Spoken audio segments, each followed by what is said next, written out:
Welcome to Stoic Vivu, where we transform ancient wisdom into practical tools for modern life. Our mission is simple: to help you navigate today's challenges using timeless Stoic principles that have guided emperors, entrepreneurs, and everyday people for over 2,000 years. We believe that philosophy shouldn't be locked away in dusty books or academic lectures. It should be alive, practical, and immediately useful in your daily life. What if I told you that your biggest problem right now, that thing keeping you up at night, that obstacle blocking your path, is actually your greatest opportunity in disguise? I know it sounds like empty motivation, but stick with me, because what you're about to discover isn't feel-good fluff. It's a battle-tested philosophy that has helped people overcome impossible odds for centuries. From Roman battlefields to modern boardrooms, from ancient plagues to today's pandemics, these principles have proven their power time and time again. The Roman Emperor Marcus Aurelius, who faced plagues, wars, and betrayals that would break most leaders, wrote something that changed how I see every challenge. The impediment to action advances action. What stands in the way becomes the way. Think about that. The very thing blocking you is also showing you the path forward. This isn't just poetic language. It's a fundamental shift in how we approach problems. Today, we're diving deep into 3 powerful Stoic disciplines that will transform how you see and handle obstacles. These aren't abstract theories. They're practical tools you can use starting today. The discipline of perception teaches us to see clearly through the fog of emotion and fear. The discipline of action shows us how to move forward even when we're terrified. And the discipline of will helps us embrace what we cannot change and transform it into strength. We'll explore real stories of people who turned their worst moments into their greatest triumphs.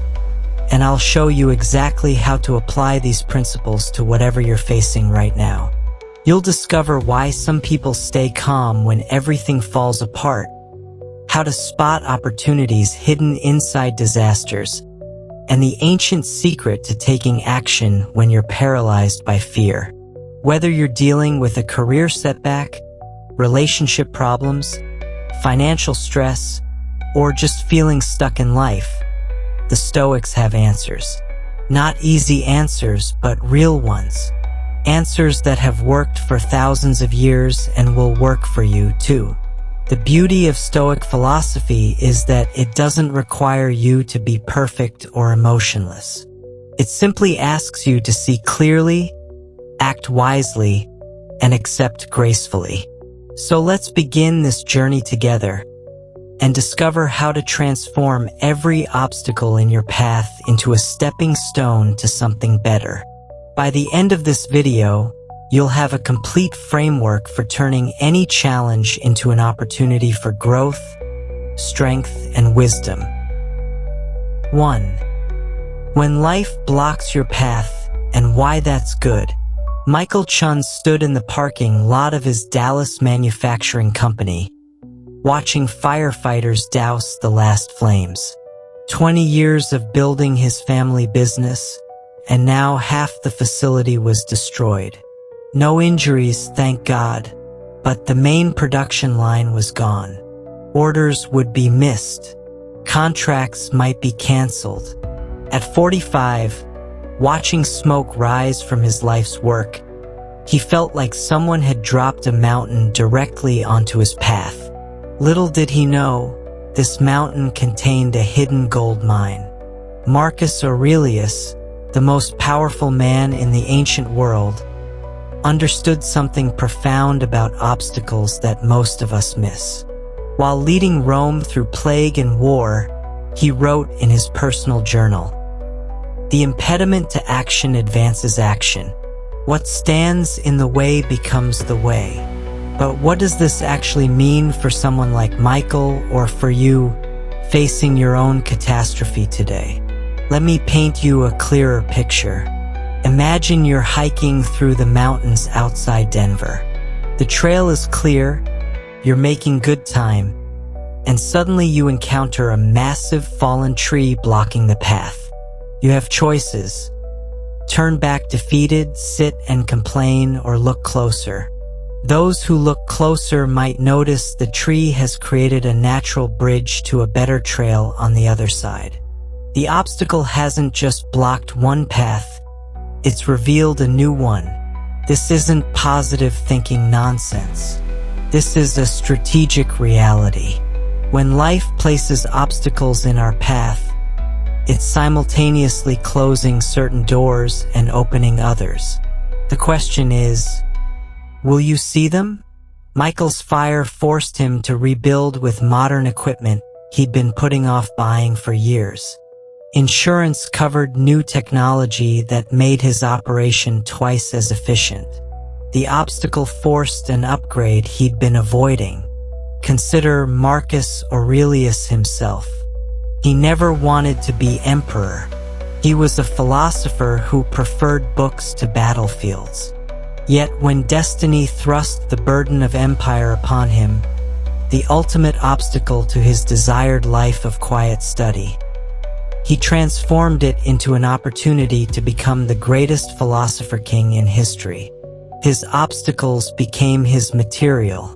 His restrictions became his canvas. The Stoics teach us that every obstacle contains three hidden gifts. First, it reveals who we really are. Comfort never taught anyone about their true character. Michael discovered reserves of resilience he'd forgotten he had. Second, obstacles develop capabilities we didn't know we needed. That emperor who wanted to read books, he became a brilliant military strategist because he had to. Third, and most importantly, obstacles often redirect us toward our actual purpose. What feels like life blocking your path might actually be life correcting your course. Here's where modern Americans get stuck. We're taught to see obstacles as purely negative, as failures of planning or signs we're on the wrong track. In Los Angeles traffic, we rage at the delay. When the promotion doesn't come, we feel cheated. When relationships end, we see only loss. But Seneca, the Stoic advisor to emperors, reminds us, every new thing excites the mind, but a mind that seeks truth turns from the new to the old and finds richness there. Think about the entrepreneurs who built empires from obstacles. When Howard Schultz was turned down by 242 investors for Starbucks, each rejection taught him something. The obstacle of repeated no's became a masterclass in refining his vision. When Sarah Blakely cut the feet off her pantyhose and nobody would manufacture her crazy idea, the obstacle forced her to learn the industry herself. Spanx was born from obstacles, not despite them. This principle applies to every area of life. Your difficult boss is teaching you patience and diplomacy. Your financial struggles are building discipline and creativity. Your health challenges are revealing what truly matters. The toxic relationship that ended cleared space for growth. Marcus Aurelius puts it perfectly. What brings no benefit to the hive brings none to the bee. If an obstacle isn't serving your growth, it wouldn't be in your path. But here's the crucial part most people miss. Recognizing the opportunity inside the obstacle requires a shift in perception. You must train yourself to ask different questions. Instead of, why is this happening to me? Ask, what is this teaching me? Instead of, how can I get back to normal? Ask, how can I use this to become better than normal? The ancient Stoics had an exercise for this. When facing any obstacle, they would imagine themselves advising a friend in the exact same situation. Amazing how clarity emerges when we remove self-pity from the equation. Try it. What would you tell your best friend if they faced your current obstacle? That advice is your hidden gold. Every morning in Chicago, New York, or Seattle, thousands of people wake up facing obstacles that feel insurmountable. Dead-end jobs, difficult relationships, health struggles, financial pressure. The Stoics would say, perfect. You've been given raw material.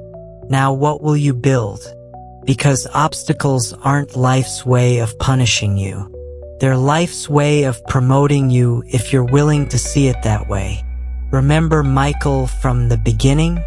1 year after that devastating fire, he's running the most efficient operation in the Southwest. His new equipment and streamlined processes landed him contracts with 2 Fortune 500 companies. Revenue is up 40%. That fire didn't destroy his business, it forced him to rebuild it better. As Epictetus taught, it's not things themselves that disturb us, but our judgments about those things. In essence, when life blocks your path, you've been given a gift wrapped in sandpaper. Rough to handle, but valuable beyond measure.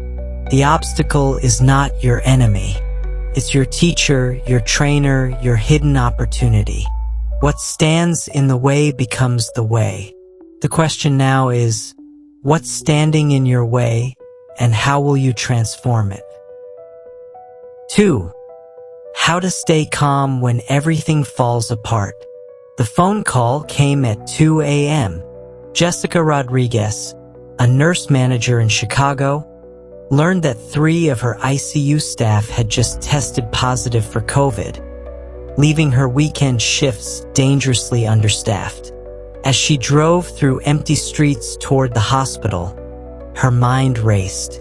Patient safety protocols, emergency staffing, worried families. Everything felt like it was collapsing at once. Her hands trembled on the steering wheel. Then she remembered something that changed everything. 21 centuries ago, the young Marcus Aurelius received similar middle-of-the-night messages. Barbarian invasions, plague outbreaks, political betrayals, the weight of an empire crashing down. Yet historical accounts describe him as unnaturally calm during chaos. His secret? A mental discipline he learned from his Stoic teachers, particularly Epictetus, who taught, "You have power over your mind, not outside events. Realize this, and you will find strength." But how exactly do you stay calm when your world is falling apart? The Stoics developed specific techniques, and they work just as well in a Chicago hospital as they did in a Roman palace. The first principle is what they called the view from above. When Jessica felt overwhelmed, she mentally zoomed out. Instead of drowning in the crisis, she imagined viewing the situation from high above the city. One hospital, one shift, one problem to solve. Suddenly, the impossible became merely difficult. This isn't meditation or mysticism. It's practical psychology. When we're inside a crisis, our vision narrows. Stress hormones flood our system, designed for running from predators, not solving complex problems. The Stoics understood this 2,000 years before neuroscience proved it. By deliberately shifting perspective, we override our panic response and access our rational mind. Consider this scenario. You're in bumper-to-bumper traffic on the 405 in Los Angeles. Late for a crucial meeting. Your phone is buzzing with urgent messages. Your body temperature rises, muscles tense, and breathing shortens. Natural reaction? Rage, horn honking, risky lane changes. But what would Seneca do? He'd recognize this as what he called premeditation of evils in reverse. Instead of imagining what could go wrong, you're living it. Perfect. Now use it. Seneca would say, "What is the worst that will happen? You'll be late. They'll be upset. Life will continue." By facing the worst-case scenario directly, we often find it's not as catastrophic as our panicked mind suggests.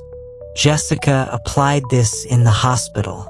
Worst case, she'd have to call in emergency staff, possibly delay some non-critical procedures. Not ideal, but not the end of the world either. The second technique is what Marcus Aurelius called present moment awareness. He wrote, "Confine yourself to the present. When everything falls apart, our minds time travel frantically. We replay past mistakes, I should have hired more staff, and catastrophize futures. We'll lose accreditation." Meanwhile, the present moment, the only moment where we can actually act, gets ignored. Here's how Jessica used this principle. Instead of spiraling about the entire weekend, she focused on the next hour. Make one phone call, solve one staffing gap, handle one worried family. The mountain of problems became a series of manageable hills. As Marcus Aurelius noted, everything we hear is an opinion, not a fact.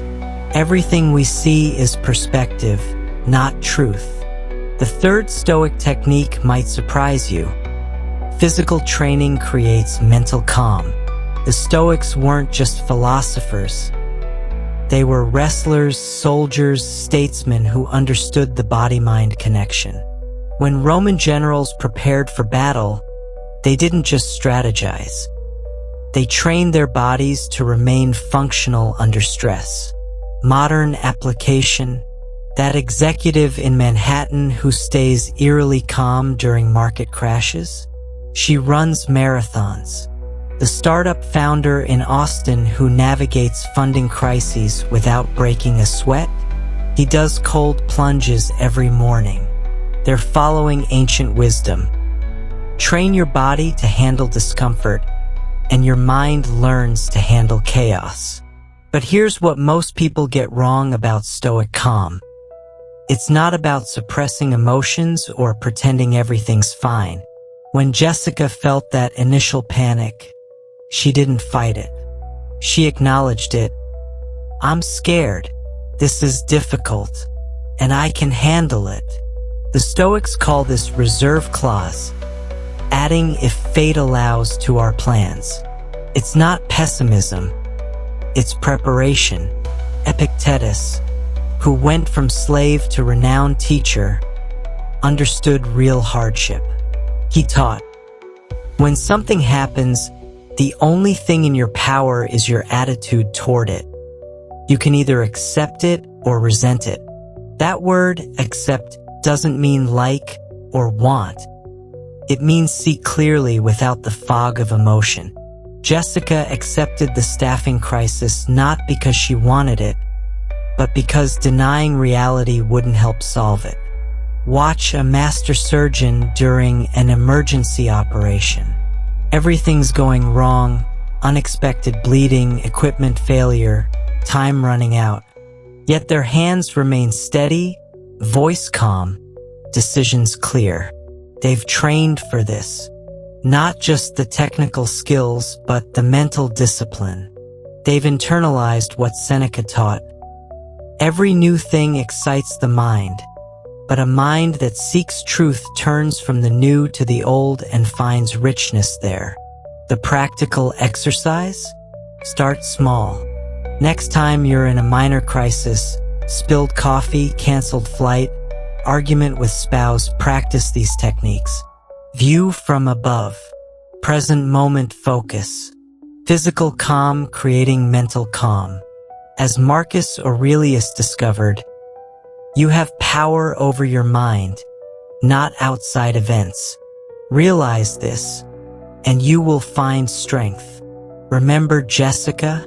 By 6 a.m., she'd assembled a skeleton crew, reorganized assignments, and maintained safe patient care. No magic, just method. When her director called panicking, Jessica was the calm voice explaining the solution.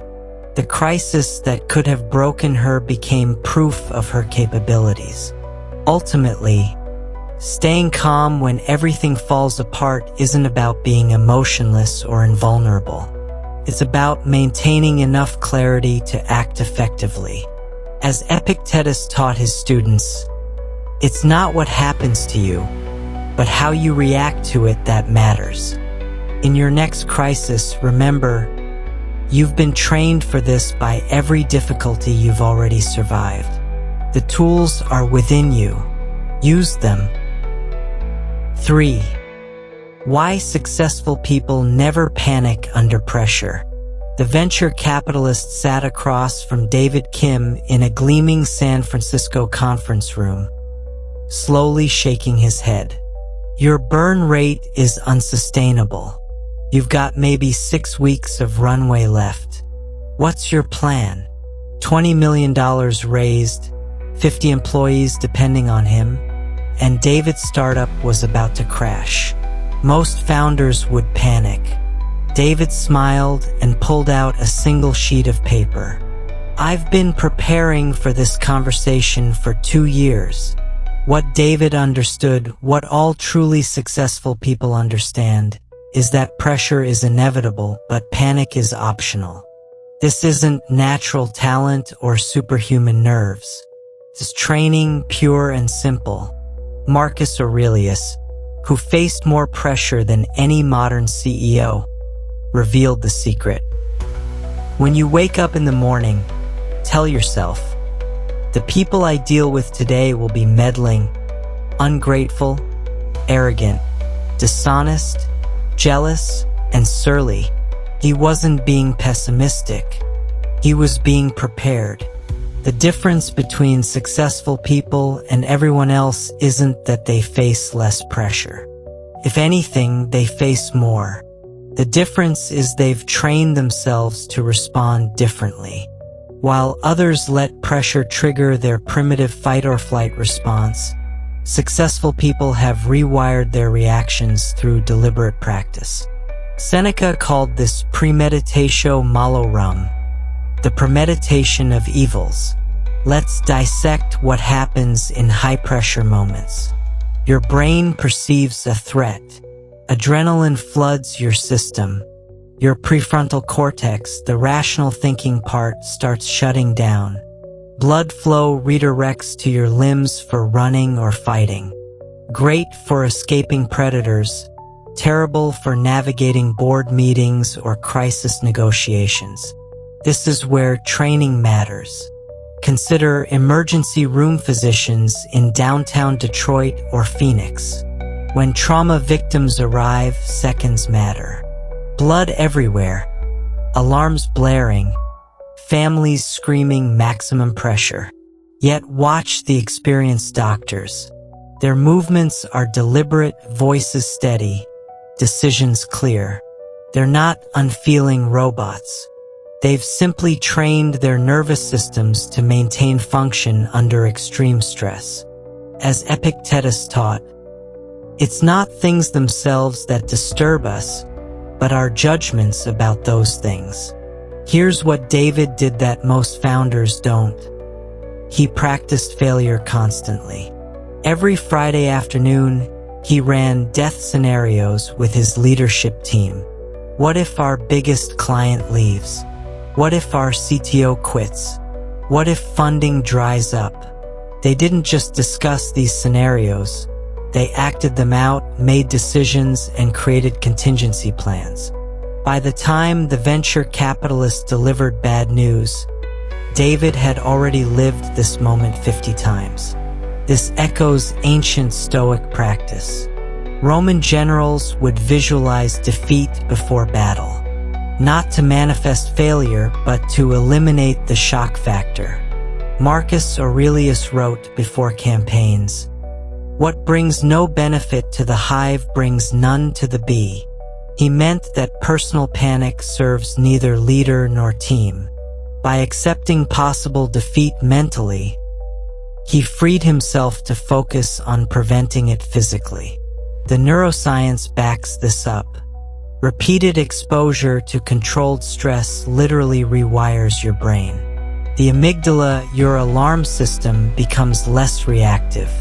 The connection between the prefrontal cortex and the amygdala strengthens. You develop what researchers call stress inoculation. It's why Navy SEALs can function during firefights, why professional athletes hit clutch shots, and why experienced negotiators stay cool when deals go sideways. But here's the counterintuitive part. Successful people don't try to eliminate pressure. They seek it out in controlled doses. That Wall Street trader who seems nerveless during market crashes, she deliberately takes cold showers every morning, practices Brazilian Jiu-Jitsu, and puts herself in uncomfortable situations regularly. She's following Seneca's advice. It is likely that some troubles will befall us, but it is not a present fact. How often has the unexpected happened? The practical application is simpler than you might think. Start with small pressures. Afraid of public speaking? Join Toastmasters and give terrible speeches until they become decent ones. Intimidated by confrontation? Practice difficult conversations with a friend playing the antagonist. Scared of financial pressure? Live on half your income for a month and see what happens. David's story illustrates another crucial principle. Successful people reframe pressure as information, not a threat. When the VC delivered his ultimatum, David heard data, not doom.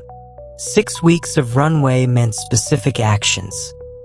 Cut non-essential costs, accelerate revenue experiments, and prepare acquisition conversations. The pressure provided clarity about priorities. As Marcus Aurelius noted, the impediment to action advances action. What stands in the way becomes the way. This reframing is trainable. Next time you feel pressure building, deadline approaching, difficult conversation looming, crisis emerging, pause and ask, what is this pressure telling me? Usually, it's highlighting what matters most. Use that information. The Stoics called this the discipline of desire, wanting what happens, because what happens shows you reality. Watch how master chess players handle time pressure. As the clock ticks down, amateur players move frantically, make blunders, and essentially defeat themselves. Masters slow down. They've trained under time pressure so extensively that scarcity of time actually sharpens their focus. They find brilliant moves in seconds because pressure has become their ally, not enemy. The ultimate test came for David 6 weeks later. 3 potential acquirers, 2 term sheets, and employees nervous about their futures. In the final negotiation, when the primary buyer tried to slash the price by 40% at the last minute, David stood up calmly. Thank you for your time. We'll proceed with option 2. No bluff, no emotion, just clarity. The buyer called back within hours with a better offer than the original. Why didn't David panic? Because he'd prepared for this exact scenario. Because he'd trained his nervous system through repeated exposure. Because he'd internalized what Epictetus taught 2,000 years ago. No one can hurt you without your permission. Pressure is just information. Panic is a choice. And successful people, they've trained themselves to make better choices. Therefore, the question isn't whether you'll face pressure, you will. The question is whether you'll prepare for it like David, like those ER doctors, like Marcus Aurelius himself. Will you train your nervous system? Will you practice failure? Will you reframe pressure as useful information? The tools are available. The choice is yours. 4. See opportunity where everyone else sees disaster. The email spread through the Atlanta headquarters like wildfire. Amazon was entering their market. For Tech Supply Corp., a mid-sized electronics distributor, this meant certain doom, or so everyone thought. Employees updated resumes, investors scheduled emergency calls, and competitors circled like vultures. But CEO Maria Santos called an all-hands meeting and opened with words no one expected. "This is the best thing that could have happened to us." Marcus Aurelius wrote during the Antonine Plague that killed millions. "The universe's change. Our life is what our thoughts make it."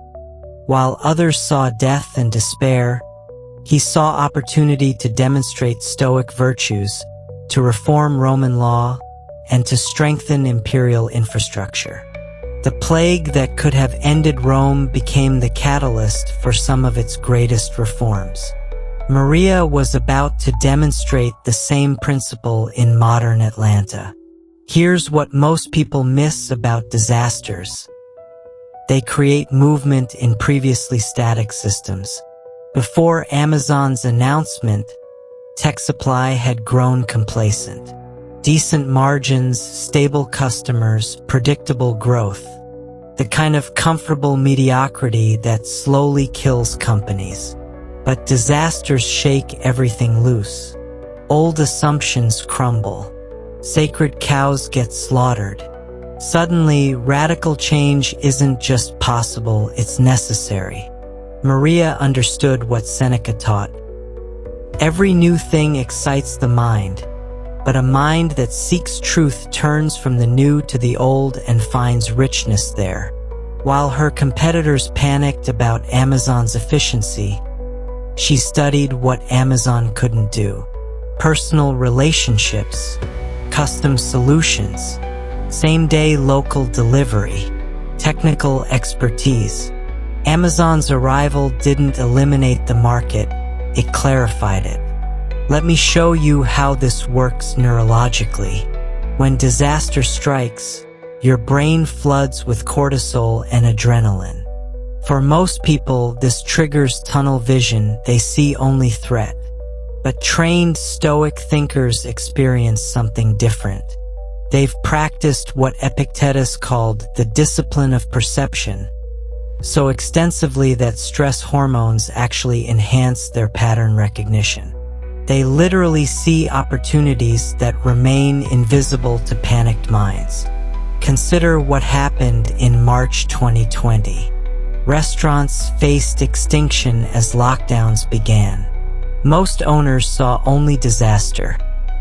Empty tables, mounting bills, laid-off staff. But some saw differently. Ghost kitchens exploded. Meal kit services launched. Fine dining pivoted to comfort food delivery. QR code menus became standard. The disaster didn't destroy the restaurant industry. It accelerated its evolution by a decade. This isn't toxic positivity or denial. Maria didn't pretend Amazon wasn't a threat. She used Marcus Aurelius's technique of objective analysis. Strip away emotion, examine facts. Amazon has massive scale but moves slowly. Amazon optimizes for efficiency but struggles with customization. Amazon dominates online but can't replicate local presence. The disaster revealed gaps that comfort had hidden. The practical framework works like this. When disaster strikes, immediately ask 3 questions. First, what assumptions just became obsolete? For Tech Supply, the assumption that customers valued price above all else died instantly. Second, what do people need now that they didn't need before? Answer: guidance through complexity, trusted expertise, panic reduction.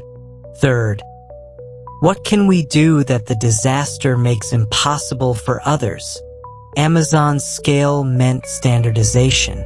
Tech Supply's size meant flexibility.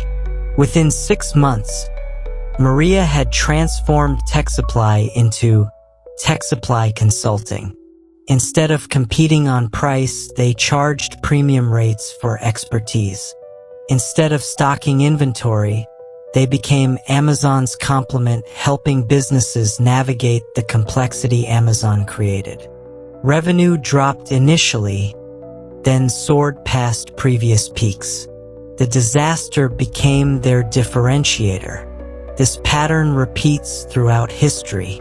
The Great Chicago Fire of 1871 destroyed the city but enabled the architectural revolution that created the skyline. The 1906 San Francisco earthquake leveled outdated infrastructure but allowed modern city planning. Personal disasters follow the same pattern.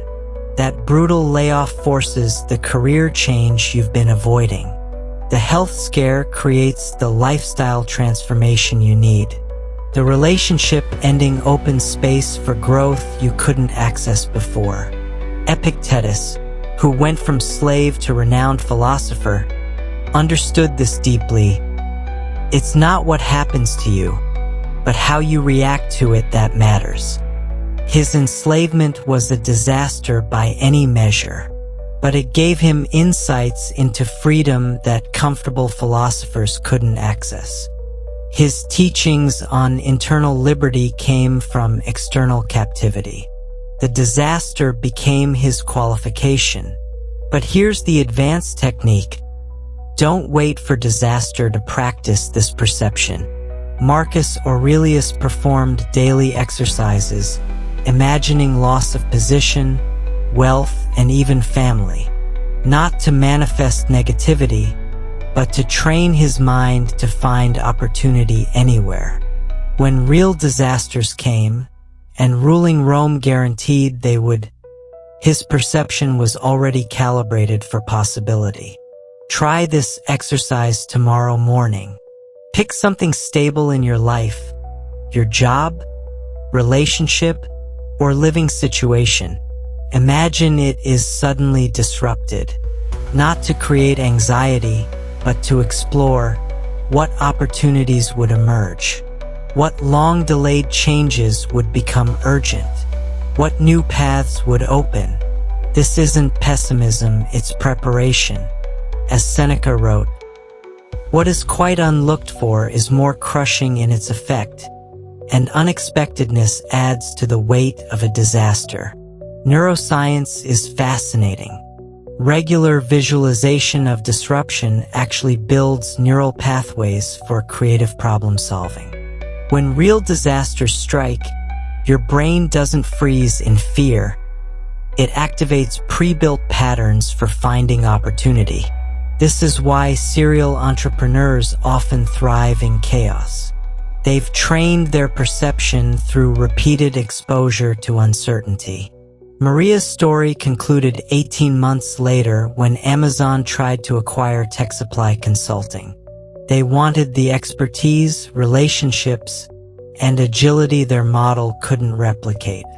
She declined, but licensed certain processes to them for 8 figures. The company that Amazon was supposed to destroy became valuable precisely because of Amazon's arrival. Remember, disasters don't create opportunities, they reveal them. The opportunities were always there, hidden by comfort and routine. Seneca captured this perfectly. No one was ever wise by chance. Seeing opportunity in disaster isn't luck or natural optimism. It's trained perception, practiced discipline, deliberate reframing. The disaster you're facing right now? Look closer. The opportunity is already there, waiting for eyes clear enough to see it. 5. The ancient secret to taking action when you're terrified. Rachel Thompson stood outside the Boston conference room, her prepared slides trembling in her hands. Inside, 20 executives waited to hear her proposal for restructuring the entire East Coast operation. 5 years at the company, and this was her shot. Her throat felt like sandpaper. Her mind screamed run. Then she remembered an ancient story that changed everything. 2,000 years ago, a young Roman named Cato watched the Senate chamber fill with powerful men who could destroy his career with a word. His first speech would either launch his political life or end it before it began. Paralyzed by fear, he sought advice from his Stoic teacher. What he learned became the foundation for every brave action in history. The willing are led by fate, the reluctant are dragged. This wasn't motivational fluff. The Stoics had discovered something profound about human psychology that modern neuroscience only recently confirmed. Fear and action use the same neural pathways. You literally cannot be terrified and moving forward simultaneously. The secret isn't eliminating fear, it's acting despite it. Motion dissolves terror. Paralysis feeds it. Marcus Aurelius put it simply, first say to yourself what you would be, and then do what you have to do. Notice the order. Decision first, action second, feelings irrelevant. Rachel didn't need to feel confident. She needed to open the door. The confidence would come from the action, not before it. Here's what actually happens in your brain when terror strikes. The amygdala hijacks your system, flooding you with cortisol. Your prefrontal cortex, the executive function center, goes offline. You lose access to reasoning, planning, and complex thought. This is why pep talks don't work when you're terrified. You can't think your way out of fear. You can only act your way through it. The Stoics developed a specific technique called the reserve clause. Before any terrifying action, they'd add "if fate allows" or "God willing" to their plans. This wasn't superstition. It was psychological brilliance. By acknowledging that failure was possible, even likely, they removed its power to paralyze.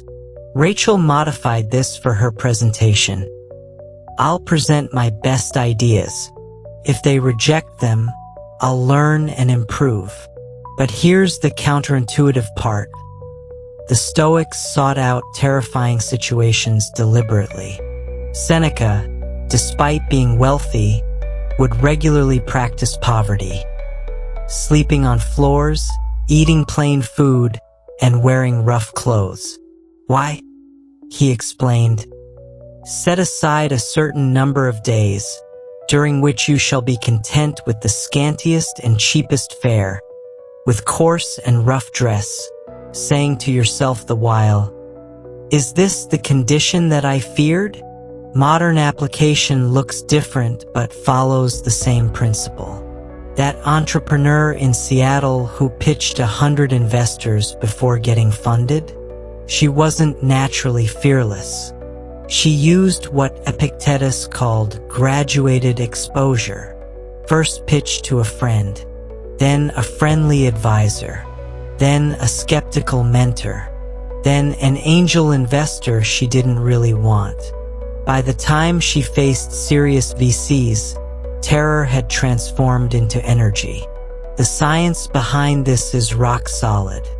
Each time you act despite fear, you build what researchers call self-efficacy, belief in your ability to handle challenges. This isn't confidence in success. It's confidence in your ability to survive failure. Massive difference. Rachel didn't need to believe her presentation would succeed. She needed to believe she'd survive if it didn't. Consider how Navy SEALs train. They don't eliminate fear impossible when bullets are flying. They train action patterns so deeply that fear becomes irrelevant. When terror strikes, the body follows trained patterns. The mind might scream, but the feet keep moving. This is why Stoics emphasize daily practice. Small acts of courage prepare for large ones. Epictetus taught, "No great thing is created suddenly." Rachel's moment of terror in Boston was preceded by 1,000 smaller moments. Speaking up in team meetings when her voice shook. Volunteering for visible projects despite imposter syndrome. Disagreeing with her boss respectfully but firmly. Each action deposited courage in an account she could withdraw from when it mattered most. The practical formula is maddeningly simple. When terrified, take the smallest possible step forward. Then another. Then another. Don't think about the entire presentation. Think about opening the door. Don't worry about the whole conversation. Focus on the first sentence. Marcus Aurelius. Confine yourself to the present. Terror lives in future projection. Action lives in the present moment. Here's what most people get wrong. They wait to feel ready. But readiness is a lie your fear tells to keep you safe. No one feels ready for their first surgery, first pitch, or first difficult conversation. The Stoics knew this. They replaced "Am I ready?" with "Is this necessary?" If yes, act. Readiness comes from doing, not preparing. Rachel's story? She opened that door. Voice shaking, she began. Slide 3, her voice steadied. Slide 7, she hit her rhythm. By slide 12, executives were leaning forward. The proposal didn't just pass, it became the model for nationwide restructuring. But here's the kicker. She almost didn't go in. The difference between her success and someone else's regret? One terrified step through a door. The ancient secret isn't ancient anymore, but it remains a secret because so few practice it. Seneca summarized, "Every new thing excites the mind, but a mind that seeks truth turns from the new to the old and finds richness there. The truth is old and simple. Fear is a feeling. Action is a choice. You can feel terrified and still move forward. In fact, that's the only way anyone ever has. Your terrifying moment is coming. Maybe it's already here. The conversation you're avoiding. The risk you need to take. The change you must make. You know what it is. The Stoics would say, perfect. Your fear is pointing directly at your next growth opportunity. Now take the smallest step toward it. Then another. The willing are led by fate. The reluctant are dragged. Choose which you'll be. 6. Small daily habits that create massive success. At 4:47 a.m., while Phoenix still slept, Lisa Chun was already at her desk, not checking email or scrolling social media, but writing 3 pages by hand. Stream of consciousness, sometimes profound, often mundane, always honest. This 20-minute ritual seemed insignificant. Yet 5 years later, she'd credit these morning pages with transforming her from a burned-out marketing manager into the founder of an 8-figure wellness brand. Seneca wrote to his friend Lucilius, "Every new thing excites the mind, but a mind that seeks truth turns from the new to the old and finds richness there." The old truth Lisa discovered? Massive success isn't built on massive actions. It's built on small, daily, seemingly insignificant habits that compound over time. The Stoics knew this 2 millennia before compound interest was formally understood. Marcus Aurelius, the most powerful man in the world, began each day with the same ritual. Before dawn, before the endless demands of empire, he wrote, "Not for publication, not for posterity, but for clarity." These morning reflections, now known as meditations, were never meant to be read. They were habits made manifest, the daily practice of examining thoughts, aligning actions with values, and preparing for challenges ahead. But here's what modern success literature gets wrong. It's not about the habit itself.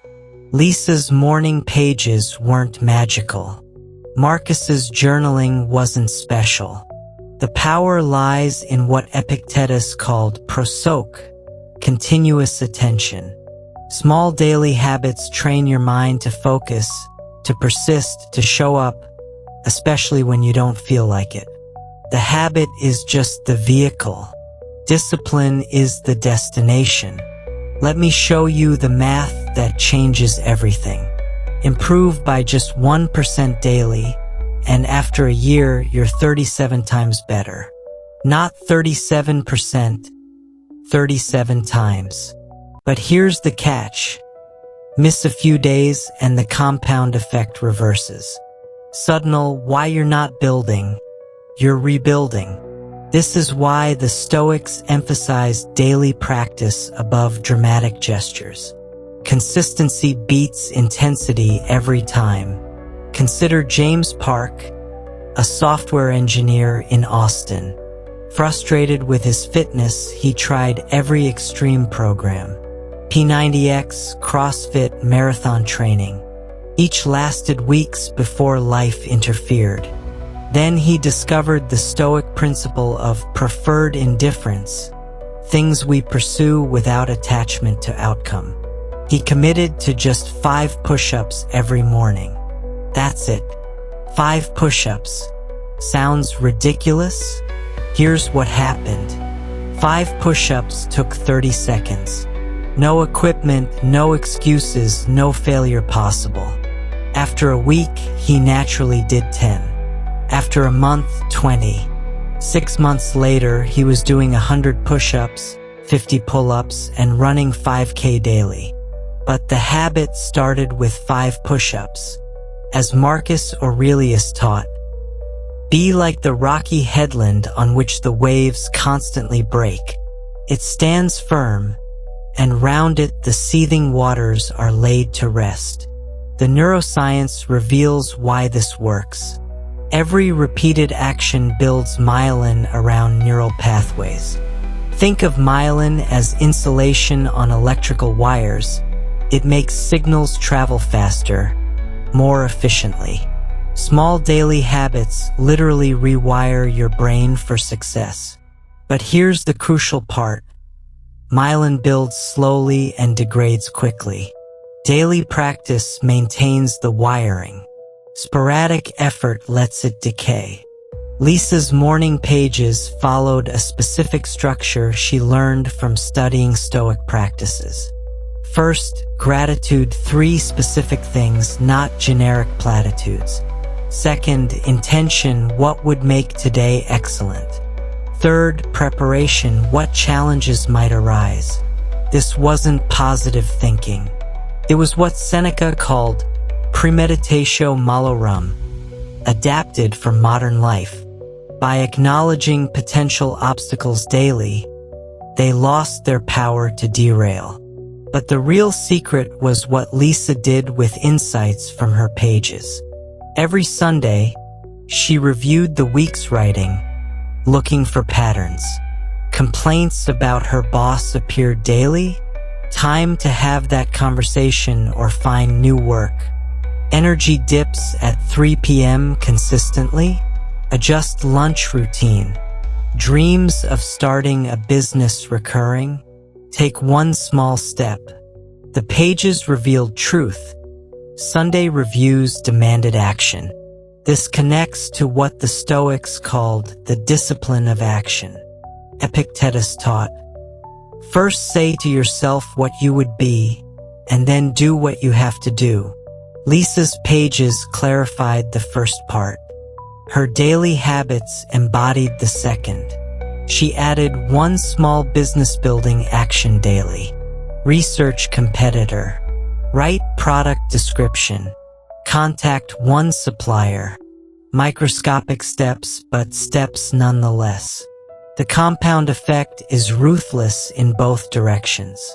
Skip morning pages once, and the next day feels harder. Skip twice, and resistance doubles. Skip a week, and starting again feels impossible. This is why Stoics emphasized what they called the chain method. Never break the chain. The goal isn't perfection in execution, but perfection in showing up. Here's the practical framework. Choose one keystone habit, something small that naturally triggers other positive behaviors. For Lisa, morning pages led to meditation, which led to exercise, which led to better food choices. For James, 5 push-ups led to a fitness transformation. The keystone habit should take less than 5 minutes and require 0 preparation. Complexity kills consistency. Marcus Aurelius wrote, "At dawn, when you have trouble getting out of bed, tell yourself, I have to go to work as a human being." This wasn't about his job as emperor. It was about the work of self-improvement, of living according to principles, of building character through daily practice. Your morning habit is your work as a human being. Everything else is just career.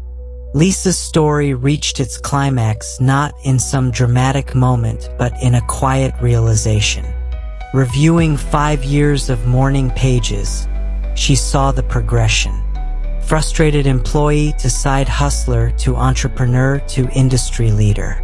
Not through giant leaps, but through daily deposits in the account of her future self. As Seneca promised, where the way is hardest, there go, fortune will follow. The question now, what's your 5 push-ups? What are your 3 morning pages? What small daily habit will you start tomorrow and never break? Remember, massive success isn't built on massive actions. It's built on small, daily, compound efforts that seem insignificant in the moment but become unstoppable over time.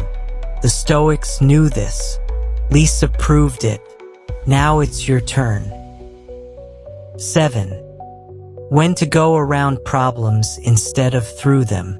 The conference room in downtown Houston fell silent. Sarah Mitchell, head of acquisitions for a major retail chain, had just heard no for the 6th time. The family-owned distribution center she needed for expansion wouldn't sell. Not for market price, not for premium, not for any price. Her competitors were circling.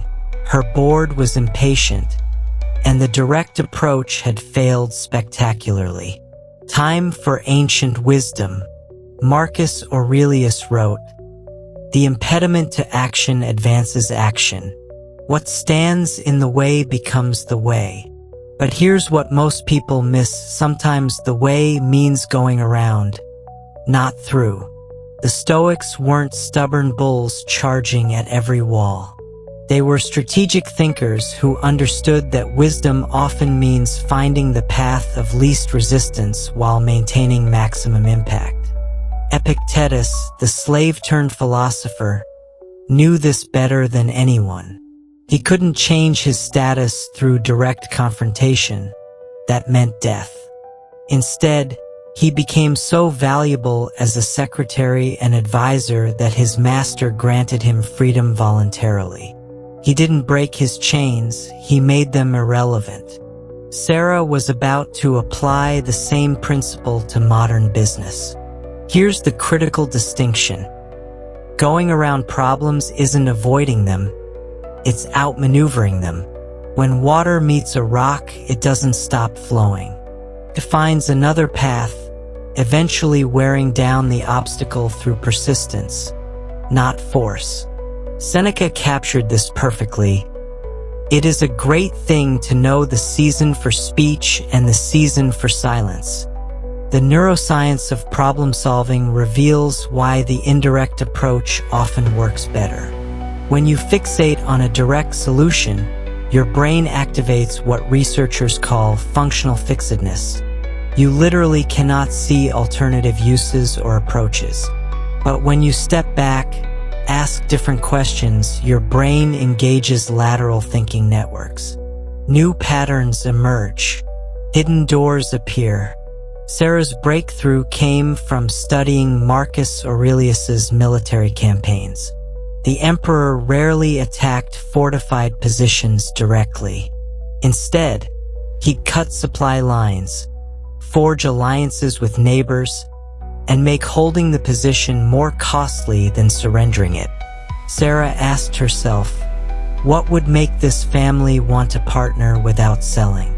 The answer was elegant.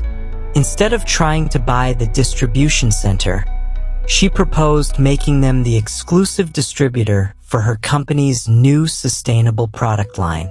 They kept ownership, gained a prestigious partnership, and increased profits. The obstacle of their refusal to sell became the foundation of a more valuable relationship. Within 18 months, they proposed the acquisition themselves. This principle applies everywhere. Consider Marcus Chen, a software developer in San Jose whose innovative app idea was rejected by his company. Instead of fighting management or quitting in frustration, he applied Stoic lateral thinking.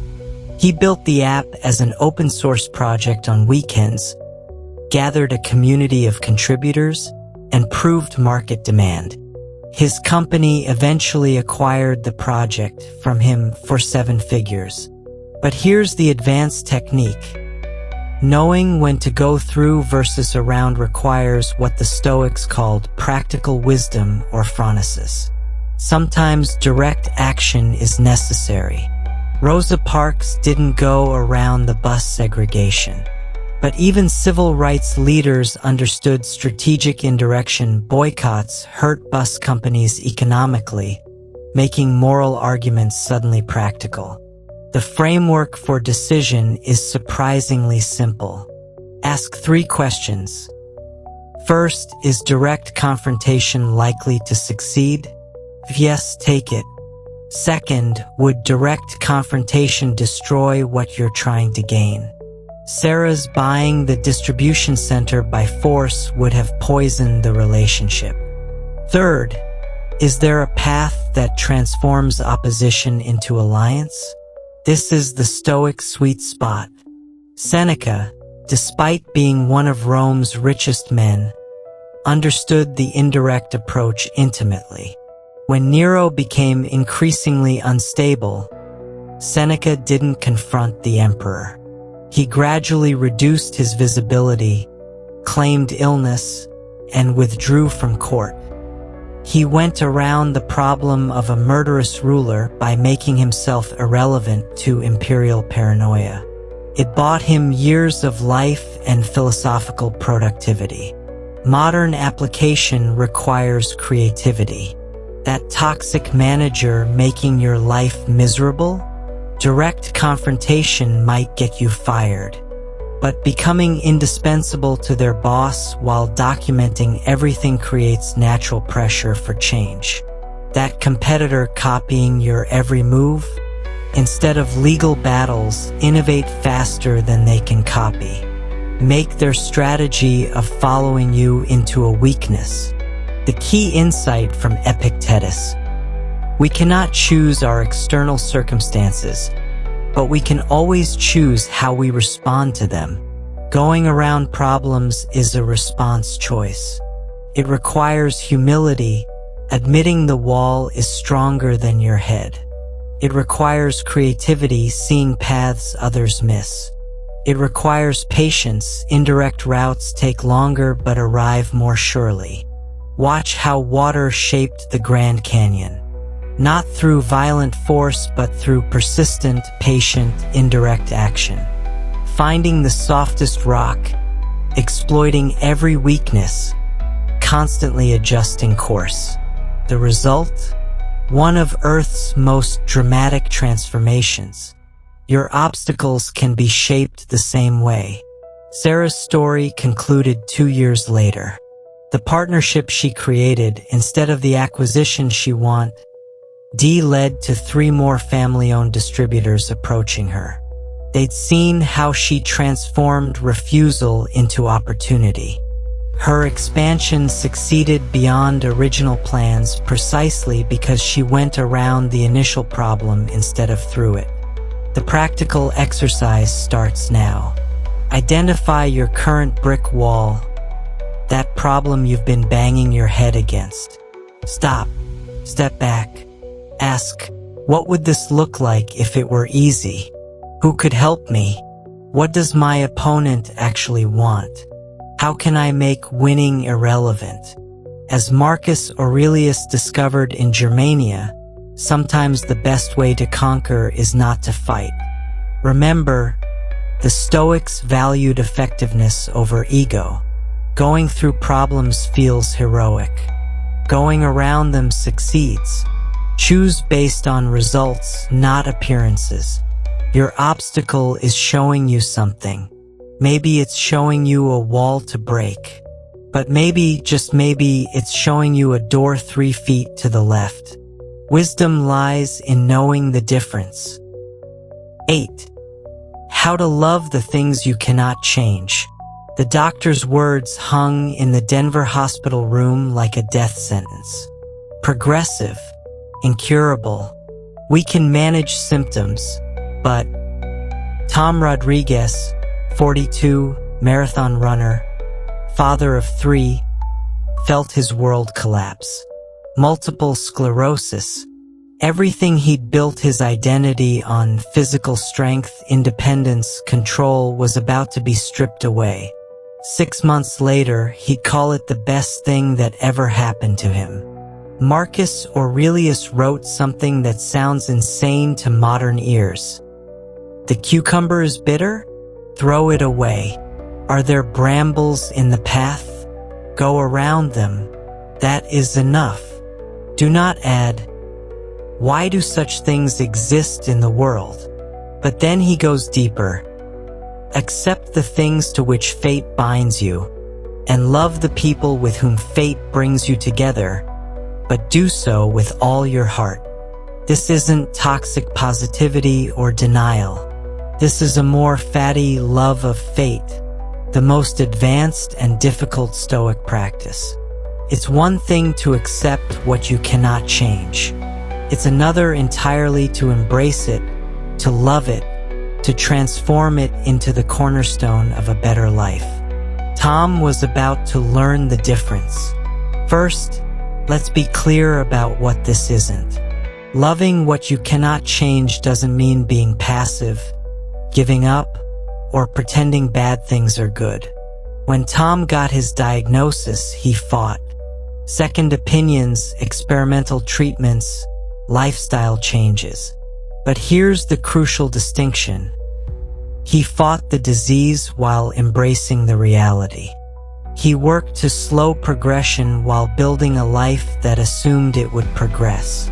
Epictetus, who knew about limitations, he was enslaved and physically disabled, taught, men are disturbed not by things, but by the view which they take of them. Tom's disease was a fact. His relationship to that fact was a choice. He could be a victim of multiple sclerosis, MS, or he could be a teacher, an inspiration, a deeper father and husband because of MS. The neuroscience is revealing. When we resist unchangeable reality, our brains remain in chronic stress mode. Cortisol floods our system, inflammation increases, and cognitive function decreases. We literally poison ourselves with resistance. But when we achieve true acceptance, not resignation but active embrace, something shifts. Stress hormones normalize. Energy previously spent on resistance becomes available for adaptation. Here's how Tom made the shift. He started with what Seneca called negative visualization, imagining loss completely. Not to manifest it, but to pre-process it emotionally. He visualized life in a wheelchair, depending on others, losing capabilities. The fear was excruciating initially, but gradually he found peace even in worst-case scenarios. If he could accept that, he could love what actually was. Next came practical restructuring. As a runner, Tom's identity centered on physical achievement. MS made running impossible, but it couldn't touch his core drive, setting and achieving goals. He shifted from physical to intellectual challenges. Learned Spanish, then Mandarin. Mastered chess. Started a blog about adapting to chronic illness that now helps thousands. The disease that stole his legs gave him a voice. But the real transformation was deeper. Marcus Aurelius. Confine yourself to the present. Tom realized he'd spent 40 years living in future tense, training for races, building for retirement, postponing joy for someday. MS will be demolished someday. Only today remained. This apparent tragedy became liberation. Every morning with mobility was precious. Every clear-minded conversation with his children was a gift. The practical framework has 3 parts. First, radical honesty about what cannot change. Tom couldn't cure MS, but he could influence progression. Clarity about the boundaries of control is essential. Second, finding the gift inside the limitation. MS gave Tom presence, depth, and empathy he'd lacked. What gifts hide in your unchangeable situation? Third, using the limitation as a creating constraint. Artists know constraints breed creativity. Tom's physical limits created innovative solutions that helped others facing similar challenges. Consider how this applies beyond health. Jennifer Park, a violinist in New York, developed focal dystonia. Her fingers would involuntarily contract when playing. Career over, identity shattered. But instead of just accepting this loss, she loved it into transformation. She became a renowned teacher, developed new techniques for injured musicians, and composed pieces specifically for those with physical limitations. The thing that ended one career birthed 3 better ones. Seneca wrote, "What is quite unlooked for is more crushing in its effect, and unexpectedness adds to the weight of a disaster." The fact that it was unforeseen has never failed to intensify a person's grief. This is why Amor Fati is so powerful. When you love what fate brings, nothing is unexpected. Everything becomes material for growth. The advanced practice requires daily cultivation. Each morning, Tom lists 3 things about MS he's grateful for. Sounds absurd? Yesterday, grateful for slower pace. Notice daughter's new confidence. Grateful for wheelchair days. Experience the city from a different perspective. Grateful for cognitive fog, teaching me patience with others' limitations. He's not grateful for the disease. He's grateful for what the disease teaches. But here's the deepest truth. Amor Fati isn't about the unchangeable situation. It's about who you become in response. Marcus Aurelius faced plague, war, betrayal, loss of children. He didn't love these tragedies. He loved the opportunity they provided to demonstrate virtue, to deepen wisdom, to serve despite suffering. Your unchangeable situation is your opportunity to become who you're meant to be. Tom's blog entry from last week. If someone offered to cure my MS but erase everything I've learned from it, I'd refuse. The man I was before, driven, distracted, disconnected, needed this teacher. I don't love having MS. I love who MS forced me to become. That's a more fatty.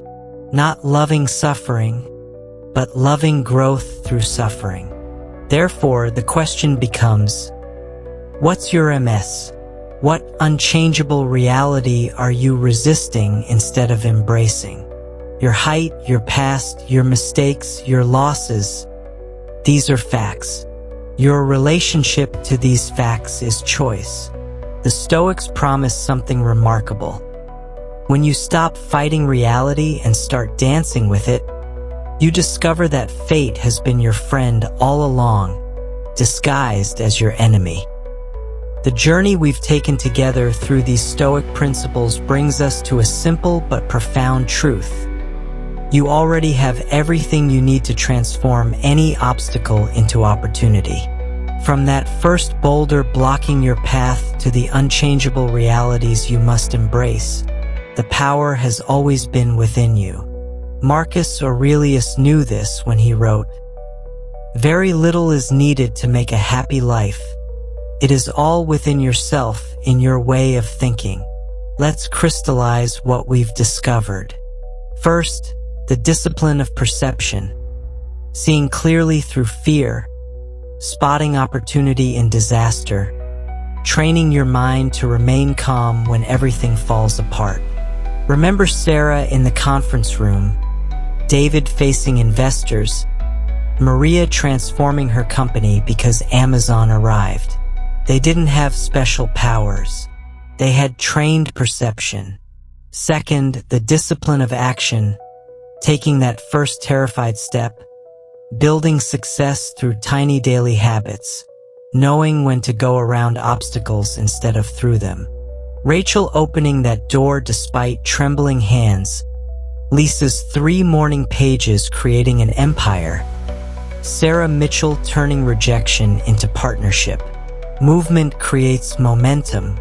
Momentum creates transformation. Third, the discipline of will, accepting what cannot be changed and loving it into something better. Tom's MS is becoming his teacher. Jessica's staffing crisis is revealing her leadership.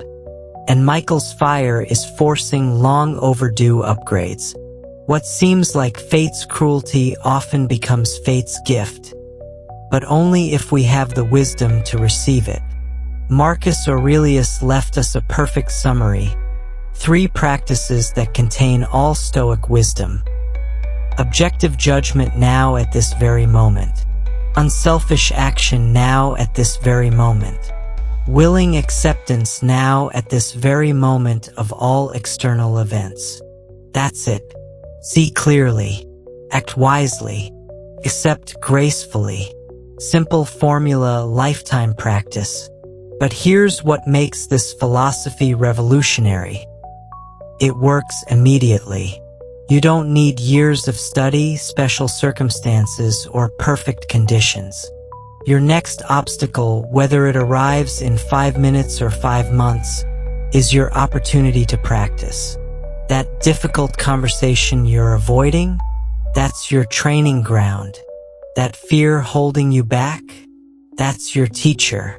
That unchangeable situation you're resisting, that's your transformation waiting to happen. The Stoics believed philosophy was worthless unless lived.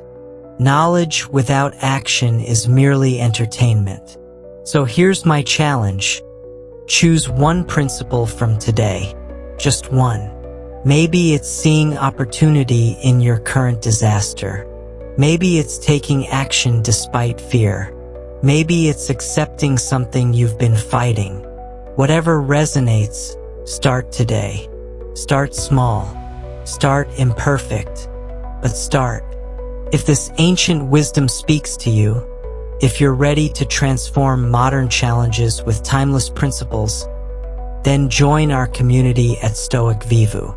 Subscribe to the channel, hit the like button if this video served you. Share it with someone facing their own obstacles. Leave a comment about which principle you're implementing first. Your story might be exactly what another viewer needs to hear. Remember, inside every obstacle is always a chance to improve our condition. What stands in the way becomes the way. You have the tools. You have the wisdom. Now all you need is the courage to begin.